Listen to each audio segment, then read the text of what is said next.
सन 25-26 सालामध्ये विठ्ठल साखर कारखान्याला पंढरपूर तालुका असू त्या माढा तालुक्यातून असंख्य शेतकऱ्याचा ऊस आलेला आहे.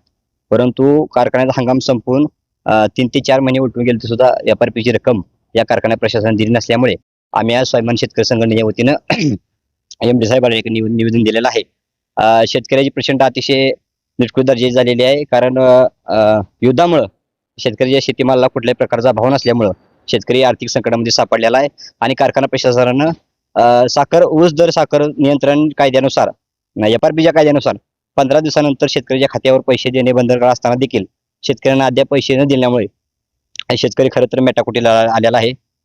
गेल्या वर्षी 35 रुपये दर जाहीर करून शेतकरी हातावर फक्त 3,000 रुपये देण्याची भूमिका या कारखाना प्रशासनाने केलेली आहे आणि उर्वरित 100 रुपये कालच्या जिल्हा परिषद आणि पंचायत समितीच्या निवडणुकीमध्ये 100 रुपये देतो म्हणाले, परंतु ते सुद्धा 100 रुपये अजून शेतकऱ्याच्या खात्यावरती जमा झाले नसल्यामुळे आम्ही आज शेतकऱ्यांनी संघटनेचे सर्व पदाधिकारी नेऊन इथे एम.डी. बरोबर चर्चा करून त्यांना तशा प्रकारचं निवेदन दिलेलं आहे. येत्या 8 दिवसामध्ये जर या कारखाना प्रशासनाने शेतकऱ्याच्या खात्यावर पैसे नाही जमा केले तर कारखान्याच्या चेअरमनच्या दारासमोर आम्ही हलगर्जीपणे आंदोलन केल्याशिवाय स्वस्त बसणार नाही.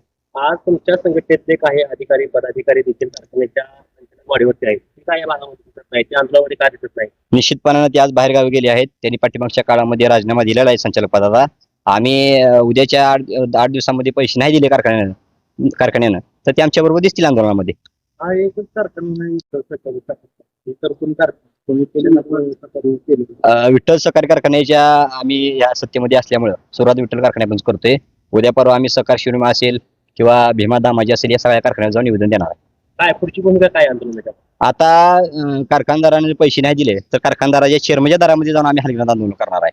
कारण आता कारखाने येऊन तर इथं पैसे नाहीत, मग चेअरमनला जागा केल्याशिवाय पैसे मिळणार नाहीत. चेअरमनच्या दारामध्ये हलग्या वाजवल्याशिवाय त्यांना झोपलेल्या चेअरमनला जागा येणार नाही. हलग्या वाजून आम्ही आंदोलन करू, त्यांना जागा करण्याचा प्रयत्न करू. तर चेअरमन साहेब कारखाना चालणारा माणूस म्हणून तुमची संपूर्ण महाराष्ट्रावर ओळख आहे. तुम्ही देखील त्यांच्या भाषणातून सातत्याने त्यांचा उल्लेख कसा करू नका. काय झाले नेमकं अशा घटना घडतीच्या लोकांना त्याला खतं असतील, बाकी बी बियाणं असतील, सगळे खरेदी करायचं लोकांना पण उधार देत नाही. 3-4 महिने जर पीक थांबत असेल तर शेतकरी काय घेत नाही. विठ्ठल सहकारीच्या निवडणुकीमध्ये आम्ही आबांना पाठिंबा दिला होता. त्यांच्याबरोबर सावलीसारखं उभा राहून प्रत्येक गावागाव जाऊन सांगितलं होतं की हा कारखाना चालवणारा माणूस आहे आणि शेतकरी संघटना ह्यांच्या पाठीशी आहे म्हणून लोकांनी ह्यांना निवडून दिलं. आणि आज मात्र आम्हाला वाऱ्यावरती सोडलेला आहे.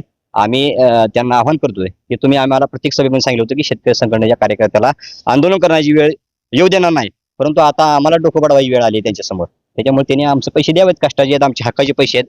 एफ-आर-पीचा प्रश्न आहे, कायद्यासारखं आम्ही कायद्याप्रमाणे मांडतोय. कायद्यानुसार आमचे 15 दिवसामध्ये पैसे देणे बंधनकारक आहे. परंतु आज 3-4 महिने गेले तर पैसे नसते तर आम्ही काय करायचं? आज प्रपंच आमचा घरामध्ये आज कुटुंबामध्ये एखादा माणूस आजारी असतो, पेशंट असतात, तिथं दवाखाना किंवा डॉक्टर थांबत नाहीत, पेशंटला उपचार सुद्धा देत नाहीत पैसे भरल्याशिवाय. मेडिकलमध्ये जावा तुम्ही किंवा खत दुकानदार उधार खत देत नाही. हे पैसे असल्याशिवाय बाजारात सुद्धा शेतकऱ्याची पत चालत नाही आणि म्हणून आम्ही आमच्या हक्काचा आणि कष्टच मागतोय. आम्ही काय जास्त पैसे मागत नाही. आमच्या हक्काचा आहेत, आमचा ऊस गेलेला आहे, ते आमच्या हक्काचे पैसे तत्काळ द्यावेत.